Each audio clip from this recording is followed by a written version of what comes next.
அதிசய அதிசயங்களின் ஆரம்பம். அதிசயா அதிசயம் நடக்கும் நிச்சயமா. அன்பு நெஞ்சங்களுக்கு இனிய இனிய வணக்கங்கள். என்னப்பா ஆளுக்கு ஒரு பக்கம் டூர் கிளம்பிட்டாங்க, வீடு வீடா போயிட்டு பார்த்துட்டு இருக்காங்க. இன்னொரு பக்கம் புதுசு புதுசா தமிழ்நாட்டுக்கு அடிக்கடி வர தொடங்கியிருக்காங்க. என்ன ஆச்சு? ஓ, தேர்தல் நெருங்கிடுச்சோ? இதுதான் வாக்காளர் பெருமக்களுடைய மைண்ட் வாய்ஸா இருக்குமோ என்னவோங்க. அந்த அளவுக்கு பல்வேறு அரசியல் கட்சி தலைவர்களும் மக்களை தேடி ரோட் ஷோ, பரப்புரை பயணம் அப்படின்னு டிராவல் பண்ணிக்கிட்டு இருக்காங்க.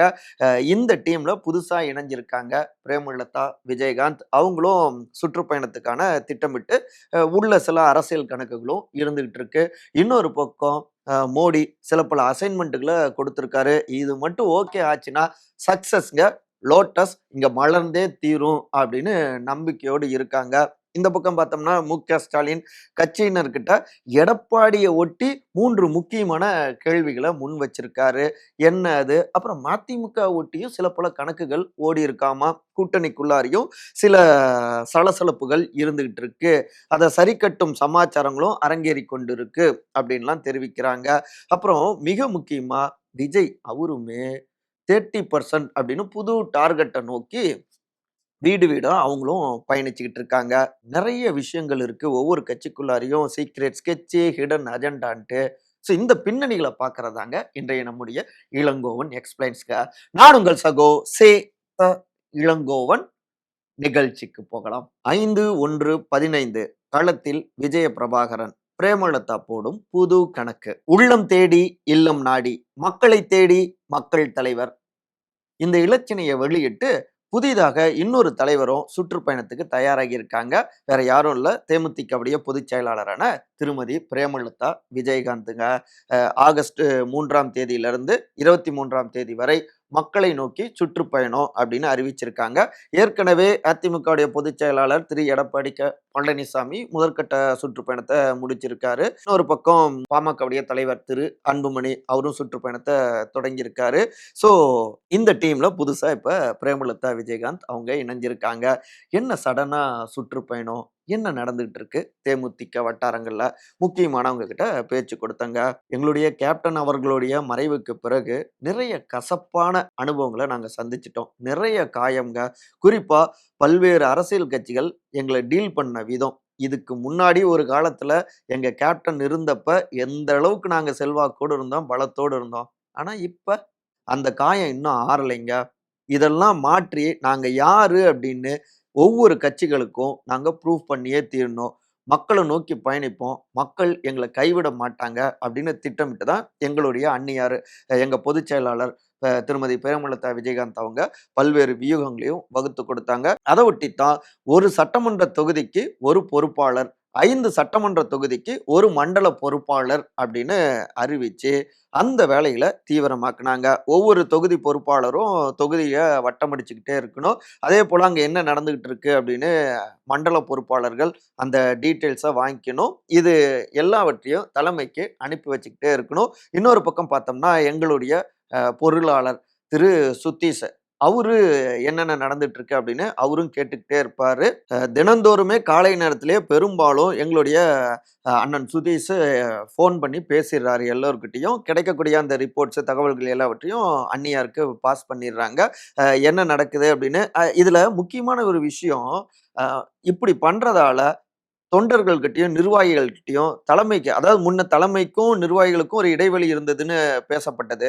இப்ப அந்த இடைவெளி எல்லாமே குறைய தொடங்கியிருக்கு. மனம் விட்டு பேச தொடங்குறாங்க.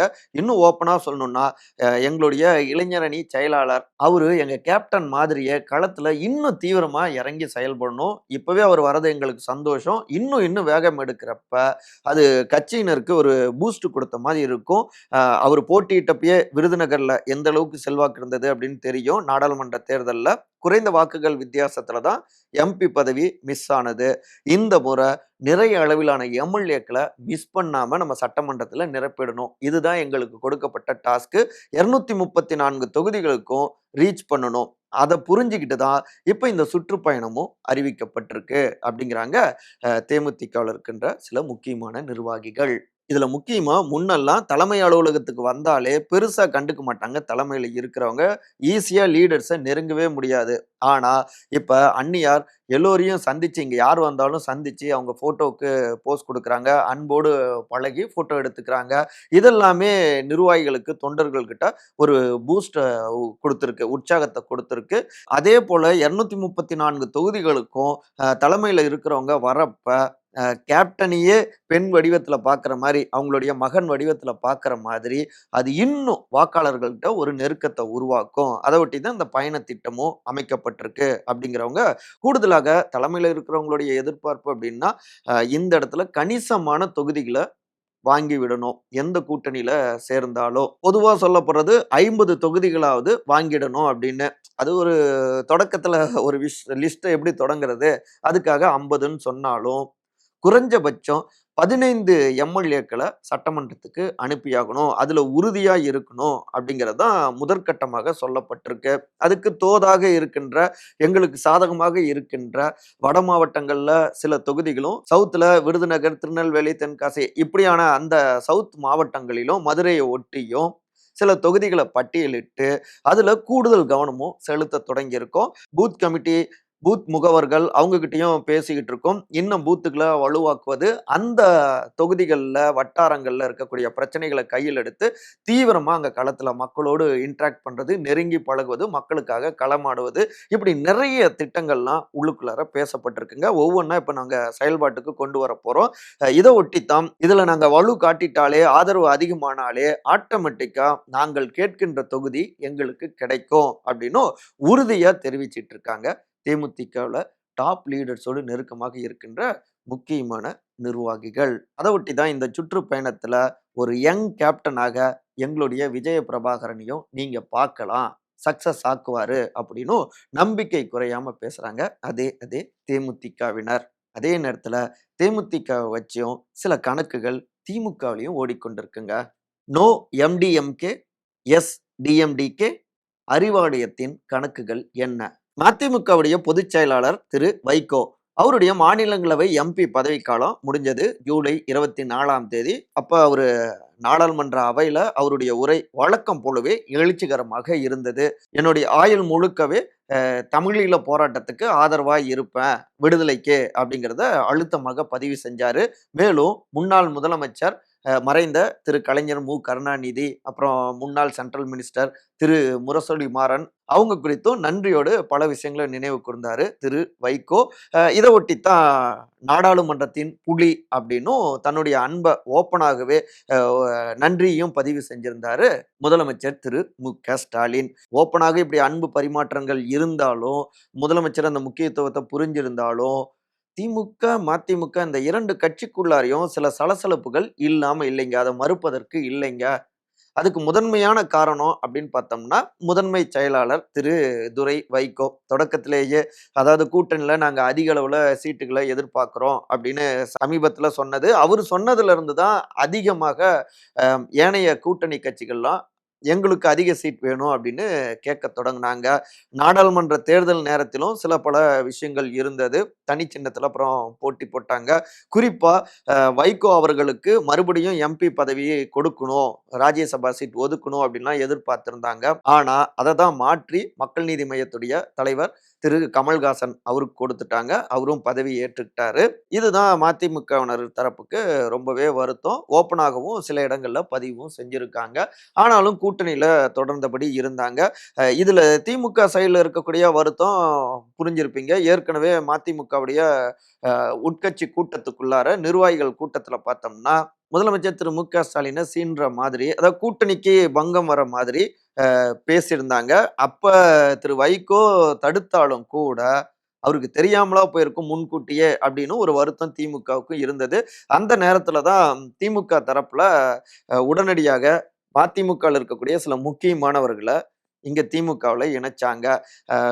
முன்னாள் அமைச்சர் திரு செந்தில் பாலாஜி இங்க திமுகவுல ஐக்கியமாக்குனாரு. அதுல முக்கியமான விஷயம், திரு மு.க.ஸ்டாலின் அவர் முன்னிலையில மதிமுகல இருந்தவங்க திமுகவுல இணைஞ்சாங்க. பொதுவா கூட்டணியில கட்சிகள் தொடர்றப்ப தவிர்த்துப்பாங்க. திமுகவும் தவிர்த்துக்கிட்டு தான் இருந்தது. ஆனா இப்படி செஞ்சது ஓப்பன் மெசேஜாக இருந்தது. நீங்க திமுகவுடைய தலைமைய புரிஞ்சுகிட்டு அக்செப்ட் பண்ணிட்டு இருக்கணும் அப்படின்னு. இது மதிமுக சைடுல வருத்தங்களை ஏற்படுத்தினது. அதன் தொடர்ச்சியாகவே பார்த்தோம்னா, திரு மல்லை சத்யா. சமீப காலமாக மல்லை சத்யா அவர்கள துரோகி அப்படின்னு வைகோ அவரு அடையாளப்படுத்தியதும், நானாங்க துரோகி, உயிரை காப்பாற்றினேன், இந்த கொள்கைக்காக இருக்கிறவன் அப்படின்னு அவரு பதிலடி கொடுத்ததும், இந்த ஓப்பன் வார். இதுக்கு பின்னாடியும் திமுக இருக்கோ அப்படிங்கிறது எம்டிஎம்கே உடைய ஒரு டவுட்டா இருக்கு. அதற்கு வலு சேர்க்கிற மாதிரியே இப்ப வைகோ அவர்கள கண்டிச்சு நியாயம் கேட்டு உண்ணாவிரதம் இருக்க போறாரு ஆகஸ்ட் 2ஆம் தேதி மல்லை சத்யா. அவருடைய உண்ணாவிரதத்துக்கு காவல்துறையும் அனுமதியும் கொடுத்திருக்கு. இவை எல்லாமே மதிமுகவை ரொம்பவே சீன்ற மாதிரி இருக்கு. அதுல முக்கியமா திமுகவை பொறுத்த வரைக்கும் மதிமுகவுல திரு வைகோ திராவிட கொள்கை தான் அப்படின்னும், கலைஞர் வந்து என்கிட்ட ஒப்படைச்சிட்டு போனாரு பார்த்துக்கோங்க அப்படின்னு, நிச்சயமாக நான் மாற மாட்டேன் அப்படின்னு வைகோ அவர்கள் அடிச்சு பேசினாலும், துரை வைகோ அவர்களுடைய செயற்பாடுகள் ஒரு டவுட் திமுகவுக்கு இருந்துகிட்டே இருக்கு. பாஜக பக்கம் அவங்க போறாங்களோ அப்படின்னு ஒரு டவுட் இருக்கு. ஏற்கனவே பார்த்தோம்னா திரு நயினார் நாகேந்திரன் பாஜகவுடைய தலைவர், அவருமே ஒரு முக்கியமான கட்சி திமுகல இருந்து இந்த பக்கம் வரும், பேர் சொல்ல மாட்டேன் அப்படின்னு சுத்தி வளைச்சு மதிமுகவை அனுமானிக்கிற மாதிரி பேசிட்டு இருந்தாங்க. இது எல்லாமே தான் 2 தரப்புலயும் சலசலப்பு முணுமுணுப்ப ஏற்படுத்த, மதிமுக திமுக கூட்டணியில இல்லாம போனாலும் பெரிய பாதிப்பு இல்ல அப்படிங்கிற ஒரு மனநிலைக்கு திமுகல இருக்கக்கூடிய சில முக்கியமான லீடர்ஸும் வந்திருக்காங்க. அதுல அவங்க போடுற கணக்கு என்னன்னு பார்த்தோம்னா, மதிமுகவுக்கான வெற்றி வாக்குகள் திமுக மூலமாக வருகிறது அப்படிங்கிறது தான். ஸோ மதிமுக இல்லைன்னா அங்க தேமுதிக வச்சு நிரப்பிடலாம் அந்த இடத்த. தேமுதிக குறிப்பா மறைந்த கேப்டன் திரு விஜயகாந்த் அவருக்கு மக்கள்கிட்ட இன்னமும் செல்வாக்கு இருக்கு. அவருடைய மறைவு அனுதாபத்தை ஏற்படுத்தி கொண்டிருக்கு. தேமுதிகவும் சில விஷயங்கள்ல, அதாவது அதிமுக கிட்ட கொஞ்சம் அவங்களுக்கும் சில மனஸ்தாபங்களும் இருக்கு. இதெல்லாம் பயன்படுத்தி இந்த பக்கம் வரலாம் அப்படின்னு நினைக்கிறாங்க. முக்கியமா அவங்க போடுகின்ற கணக்கு, தமிழ்நாட்டுல கிட்டத்தட்ட ஒரு 40 லட்சம் தெலுங்கு பேசக்கூடிய மக்களுடைய வாக்குகள் இருக்கு. அதை குறி வச்சு தான் ஆந்திராவுடைய துணை முதலமைச்சர் திரு பவன் கல்யாண் அவர் இங்க களத்துக்கும் கொண்டு வந்தாங்க பாஜக. அடிக்கடி அவர் இங்க தமிழ்நாட்டுக்கு வந்தது. ஸோ தேமுதிக வந்துட்டா அந்த வாக்குகளை அறுவடை செய்வதில் நல்ல பாசிட்டிவ் கிடைக்கும், பாசிட்டிவா இருக்கும் அப்படின்னு கணக்கு போடுறாங்க. அடுத்து தேமுதிகவை பொறுத்த வரைக்கும் 234 தொகுதிகள்லையும் அவங்களுக்கு வாக்குகள் இன்னமும் இருக்கு. இப்ப திமுக சைடுல ஒரு சர்வே மாதிரி எடுத்து லிஸ்ட் கொடுத்திருக்காங்க. குறைவில்லாம ஒரு தொகுதியில 2000 இருந்து 3000 வாக்குகள் குறைவில்லாம அவங்களுக்கு பதிவாகும் தேமுதிகவுக்கு. இதை கடந்து அவங்க வலுவாக இருக்கின்ற தொகுதிகள்ல இன்னும் கணிசமாகவே அவங்களுக்கு வாக்குகள் பதிவாகும். வருகின்ற தேர்தல் தொங்கு சட்டமன்றம் அமையுமோ அப்படிங்கிற ஒரு சிக்னல்லாம் கொடுத்துக்கிட்டு இருக்கு. அப்ப குறைந்த வாக்குகள் வித்தியாசத்துல கூட வெற்றி பறி போய்விடக் கூடாது. புதிய வாக்காளர்களும் சுமார் 85 லட்சம் வாக்காளர்கள் இருக்காங்க, யங் ஃபோர்ஸ். அவங்களுடைய வாக்குகளை வாங்குவதற்கும் நிச்சயமா தேமுதிகவும் உதவிகரமா இருக்கும். அந்த வகையில 3000 வாக்குகள் 234 தொகுதிகளுக்கு அப்படின்னு கணக்கு போட்டோம்னா 7,02,000 வாக்குகள் கிடைக்குங்க. இது எவ்வளவு கணிசமான வாக்குகள். அதனால தேமுதிகவை மிஸ் பண்ண வேணாம் அப்படின்னு தேமுதிகவை நோக்கியும் சில தூதுக்குழுவினர் டீல் பேசவும் தொடங்கியிருக்காங்க. ஏறக்குறைய சக்சஸ் ஆகிடும், இந்த பக்கம் அவங்க வர வாய்ப்புகள் இருக்கு அப்படின்னும் தகவல்கள் வருதுங்க. இப்படியாகத்தான் அறிவாலயத்தை சுற்றியும் சில கணக்குகளை சீனியர்ஸ் போட்டுட்டு இருக்காங்க அப்படின்னு மூச்சு விடாம நம்ம கிட்ட எல்லாவற்றையும் பகிர்ந்துக்கிட்டாங்க அவங்களோடு நெருக்கமாக பயணிக்கின்ற அடுத்த கட்ட தலைவர்கள். தேமுதிக பாமக வலுவான கூட்டணி, மோடி போடும் மாஸ்டர் பிளான்.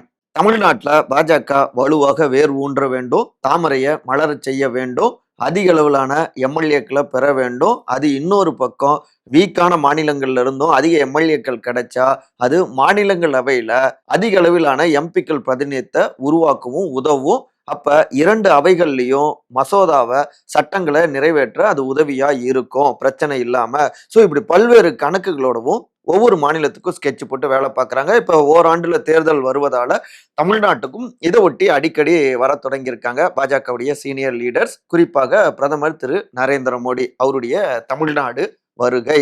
ஆடி திருவாதிரை திருவிழாவுக்காக தமிழ்நாட்டுக்கு வராரு, கங்கை கொண்ட சோழபுரத்துக்கு. ஆன்மீகம் இப்படினாலும் அரசியல் ரீதியாக அவங்களுடைய கணக்கு என்னன்னா, மக்கள் நல கூட்டணி முன்ன இருந்தது இல்லையா 2016ல, அதுல விசிக, 2 கம்யூனிஸ்ட் கட்சிகள் இவங்கள தவிர்த்து ஏனைய கட்சிகள் இந்த பக்கம் வரணும் அப்படிங்கிறது முக்கியமாக கொடுக்கப்பட்டிருக்கிற அசைன்மெண்டா இருக்குங்க. ஓப்பனா சொல்லணும்னா, அப்ப தனித்து களமான பாமக, இன்னொரு பக்கம் தேமுதிக, அப்புறம் முக்கியமாக மதிமுக இவங்கெல்லாம் இங்க இருக்கணும் அப்படின்னு நினைக்கிறாங்க. இது நடந்தா நிச்சயமா திமுகவை தோற்கடிக்க முடியும் அப்படின்னு நம்புறாங்க. அதை ஒட்டி தான் பாமகவுடைய நிறுவனர் தலைவர் மருத்துவர் திரு ராமதாஸ், தலைவர் திரு அன்புமணி 2 பேருக்கு இடையிலான அந்த பிரச்சனையை சுமூகமா முடிக்கணும், சீக்கிரம் முடிக்கணும் அப்படின்னு சில முயற்சிகள்லாம் எடுத்தாங்க. ஏற்கனவே உள்துறை அமைச்சர் திரு அமித்ஷா அவர் இங்க வரதா இருந்தது, கூட்டணியை உறுதிப்படுத்திடலான்னு. பாமக பிரச்சனைகளும் ஒரு காரணம், அவர் வரது தள்ளி போனதுக்கு. சோ இந்த முறை பிரதமர் மோடி வந்திருக்காரு. அவரை பொறுத்த வரைக்கும் பிரச்சனைகளை தீர்த்து சீக்கிரமாக கூட்டணிக்குள்ளார கொண்டு வரணும். இன்னொரு பக்கம் மதிமுக, அவங்க இங்க வந்தா பெருசா திமுகவுக்கு என்ன பாதிப்பு அப்படின்னா, சீட்டுகள் குறையுதோ இல்லையோ, ஆனா திமுகவுடைய கூட்டணி உறுதியா சமீப தேர்தல்கள்ல அவங்க தொடர்ந்துகிட்டு இருக்காங்க இல்லையா, வரலாற்றிலேயே இல்லாத அளவுக்கு அத உடைச்ச மாதிரி இருக்கும். ஒரு ஒற்றுமையா இருக்கிறதுல ஒருத்தர் வெளியில வந்தாலும் அது எதிர்த்தரப்புக்கு ரொம்ப சாதகமா அமையும். அதை ஒட்டியே சீட்டுக்கட்டு போல அந்த கூட்டணி சரியவும் வாய்ப்பு இருக்கு. இன்னொரு பக்கம் மதிமுக போன்ற முக்கியமான கட்சிகள் வெளியில வந்து அவங்க கடுமையாக பாருங்க, எங்களுக்கு துரோகம் செஞ்சுட்டாங்க திமுக கூட்டணி, இத்தனை ஆண்டு காலமாக நாங்க செயல்பட்டோம், ஆனா இப்ப இப்படி பண்ணிட்டாங்க அப்படின்னு திமுகவுக்கு எதிரான பரப்புரையை செய்யறப்ப, தேர்தல் நெருங்குற நேரத்துல இவை எல்லாமே திமுக இமேஜை உடைக்கும், ஆட்சியில மக்களுக்கு இருக்கிற அதிருப்தியும் ஒண்ணு சேரும். இவை எல்லாம் இந்த பக்கம் பாஜக அதிமுக கூட்டணிக்கு வலு சேர்க்கும் அப்படிங்கிறது தான் டெல்லியுடைய முக்கிய கணக்காகவும் இருந்துட்டு இருக்குங்க. சோ மக்கள் நல கூட்டணிய இந்த பக்கம் கொண்டு வரதுக்கான வேலைகளை தீவிரமாக்குங்க அப்படின்னும் கட்டளைகள் பறந்திருக்குங்க. அதே நேரத்துல நம்ம முன்ன சொன்னது போலதான் மதிமுகவை பொறுத்த வரைக்கும் கூட்டணிக்குள்ளார சில சலசலப்புகள் இருந்தாலும் உறுதியாகத்தான் திரு வைகோ கூட்டணியில இருக்காரு. முதலமைச்சர் திரு மு.க.ஸ்டாலின் அவரை பொறுத்த வரைக்கும் இந்த கூட்டணி உடையாம இருக்கணும் அப்படின்னு அவரும் உறுதியாத்தான் இருக்காரு. கணக்குகள் உள்ளுக்குள்ளாரே எப்படி வேணாலும் போடப்பட்டுட்டு இருக்கலாம். ஓப்பனாக இதுதான் நிலை.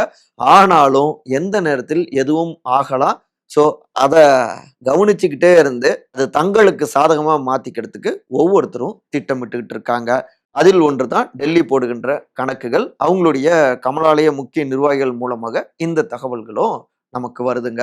8-12-30 வேகம் எடுக்கும் விஜய் டிவிகே ரூட் இதுதான். தொடக்கத்துல பனையூரை தாண்டி அவர் வெளியிலேயே வரமாட்டாரா அப்படின்லாம் விமர்சிச்சாங்க. ஆனா இன்னைக்கு நாலா திசையிலையும் எங்க திரும்பினாலும் தாவேகா தென்படுகிறது. அந்த அளவுக்கு நாங்க மக்களை நோக்கி பயணிக்க தொடங்கிட்டோம். மக்கள் விரும்பும் முதல்வர் வேட்பாளர் உங்கள் விஜய் அப்படின்னு வீடு வீடாக அந்த ஸ்டிக்கர்களை பதிவு செய்யறோம், மக்கள் கிட்ட உரையாடுறோம், ஆட்சியோடைய தவறுகளை நாங்க மக்கள் கிட்ட சுட்டி காட்டுறோம். சோ தீவிர பரப்புரையை மேற்கொண்டு வரோம் அப்படிங்கிறாங்க தமிழக வெற்றி கழகத்தினர். குறிப்பாக அதனுடைய தலைவர் திரு விஜய் அவருக்கு வந்த சில சர்வே ரிப்போர்ட்டுகள்ங்க. அவங்களும் அடிக்கடி சர்வே எடுத்துட்டு தான் இருக்காங்க சில ஏஜென்சிஸ் மூலமாக. அதாவது தொடக்கத்துல விஜய் அவர்கள் அரசியல் கட்சி தொடங்க போறேன் அப்படின்னு சொன்ன நேரத்துல சுமார் 8% வாக்குகள் விழுவும் அப்படின்னு ரிப்போர்ட் கிடைச்சது. அடுத்து மாநாடெல்லாம் நடத்தி கொஞ்சம் கொஞ்சமாக பயணிக்க தொடங்கிய வேகத்துல அது உடனடியாக 12% ஆகவும் உயர்ந்திருக்கு. இப்ப 12 வந்து 15% அப்படிங்கிற அளவுல சமீபத்துல ரிப்போர்ட்லாம் கிடைச்சிருக்கு. சோ இந்த 15 இரட்டிப்பாக மாற்ற வேண்டும். வெறும் 15% வச்சுட்டுலாம் ஆட்சி மாற்றத்தை ஏற்படுத்த முடியாது, அதிகாரத்துல உட்கார முடியாது. சோ 30% வாக்குகள் 6 மாசத்துல அப்படின்னு வேகம் எடுக்கிறாங்க. அதை ஒட்டித்தான் அடுத்த கட்டமாக மதுரை மாநாட்டை அறிவிச்சிருக்காங்க. அதன் தொடர்ச்சியாக தந்தை பெரியார் அவர்களுடைய பிறந்த நாள்ல இருந்து செப்டம்பர் 17ல இருந்து அவருடைய சுற்றுப்பயணம் தொடங்க வாய்ப்புகள் அதிகம். இன்னொரு பக்கம் கொள்கை விளக்க கூட்டங்கள் இப்படி வேகம் காட்டிக்கிட்டு இருக்காங்க. இதுல முக்கியமா இந்த 30% சக்சஸ் ஆக்கணும் அப்படின்னா வெறும் திமுகவை மட்டும் அட்டாக் பண்ணிக்கிட்டு பாஜகவை மட்டும் அட்டாக் பண்ணிட்டு இருந்தா முடியாது. களத்துல இருக்கின்ற முக்கியமான கட்சியான அதிமுகவையும் அட்டாக் செஞ்சாதான் அது நம்ம நோக்கி மக்களை கொண்டு வரும் வாக்காளர்களாக. தேர்தல் நெருங்குறப்ப கூட்டணி எப்படி வேணாலும் டிசைட் பண்ணிக்கலாம். ஆனா தொடக்கத்துல இருந்தே ஒருத்தரை சாஃப்டா அணுக வேணாம் அப்படின்னு புதுசாகவும் ரிப்போர்ட் கிடைச்சிருக்கு. அதை ஒட்டி தான் அதிமுகவுடைய தலைவர்கள் கூட்டணிக்கு அழைப்பு விடுத்தப்பெல்லாம் சாலிடா முதலமைச்சர் வேட்பாளர் திரு விஜய் தான் அப்படின்னு அடிச்சு பேசினாங்க. மேலும் திரு ஆதவ் அர்ஜுனா அவரும் கூட அங்க அதிமுகவில் யார் கூட்டணி தலைமைன்னே தெரியலைங்க, முதலமைச்சர் வேட்பாளர் யாருங்கிறதையே திரு அமித்ஷா தான் சொல்லணும் போல, அப்படி இருக்கு அதிமுகவுடைய நிலை அப்படின்னு சேலம் கூட்டத்திலும் கடுமையாக அட்டாக் செஞ்சு பேசியிருந்தாரு. இதனுடைய பின்னணியும் இதுதான். அந்த வகையில மதுரை மாநாடு செப்டம்பர் 17 சுற்றுப்பயணம் 30% அப்படின்னு துப்பாக்கி வேகத்துல வேகம் காட்ட தொடங்கியிருக்காங்க திரு விஜயுடைய தாவேக்காவினர் அப்படிங்கிறாங்க அங்க இருக்கின்ற இளம் பட்டாளத்தினர். எடப்பாடியின் சுற்றுப்பயணம் ரிப்போர்ட் கேட்ட மு.க.ஸ்டாலின் ஷாக்கில் மந்திரிகள். எதிர்க்கட்சி தலைவரும் அதிமுகவுடைய பொதுச் செயலாளருமான திரு எடப்பாடி பழனிசாமி சூறாவளி சுற்றுப்பயணம் மேற்கொண்டு வர்றாரு இல்லையா, இதை ஒட்டி முதலமைச்சரும் திமுகவுடைய தலைவருமான திரு மு.க.ஸ்டாலின் அறிவாலய தலைமை 3 முக்கியமான கேள்விகளை மாவட்ட செயலாளர்கள் மற்றும் மந்திரிகள் கிட்ட அடுக்கியிருக்காங்க. என்னன்னா, எடப்பாடியுடைய பயணத்துல சில தொகுதிகளில் அதிக அளவுல கூட்டங்கள் திரண்டிருக்கு, வர வர அதிகரிச்சுக்கிட்டே இருக்கு. என்ன காரணம்? ஒண்ணு, அதுலயே தான் அங்க எப்படி பசையெல்லாம் புரிஞ்சிருப்பீங்க, பசையெல்லாம் தங்கு தடையின்றி போய் சேருது.